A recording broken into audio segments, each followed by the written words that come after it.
Hello there. Welcome to Fireside Chat.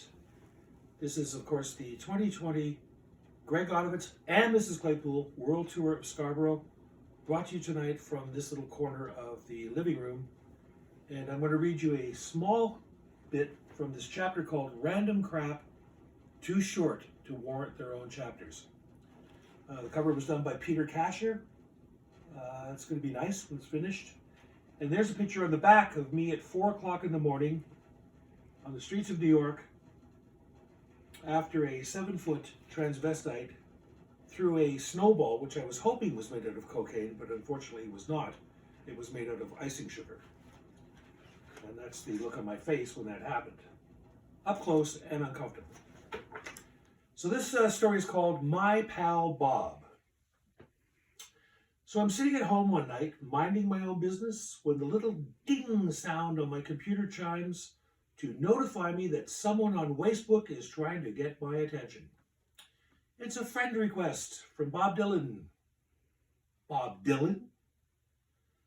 I figure that it's some sort of mistake because I've never had the pleasure to meet the great man, so I quickly hatch a brilliant plan. My brilliant plan is to ask Bob a question that only the both of us know the answer to. My brilliant question is this. You've recently hired a Toronto guitarist who is a mutual friend. Who is it? Brilliant. And Bob's response? Do you have a functioning brain? In order to get my brain up to peak efficiency, I quickly down 2 glasses of cheap wine and begin my response. My response is this. Listen, asshole, people don't even believe it's me here on Facebook. And you expect me to believe that Bob Dylan is taking the time out from his busy day to source me out? As far as how my thought process works, ask your pals Gord Lightfoot or Ronnie Hawkins about me. Like I mentioned before, there was alcohol involved. Little bottle courage. Next, I decide to do something I should have done in the first place. I check out Bob's profile page. There is a rather short-winded explanation, by Bob's usual standards, that he was doing the Facebook thing because his son Jacob said he was out of touch and blah, blah, blah, blah, blah, blah, blah. I had just called Bob Dylan an asshole. This whole unfortunate affair happened just before my annual John Lennon tribute, that would be John Lennon in English, tribute event. So imagine my surprise when my new pal Bob checks the attending box.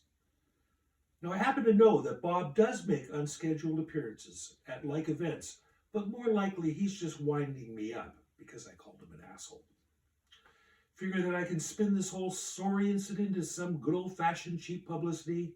I immediately arrange a pre-gig interview on the local classic rock station and recount my entire sordid story, pointing out to keep a sharp lookout for Bob in the seat next to you at the event. It did help the attendance.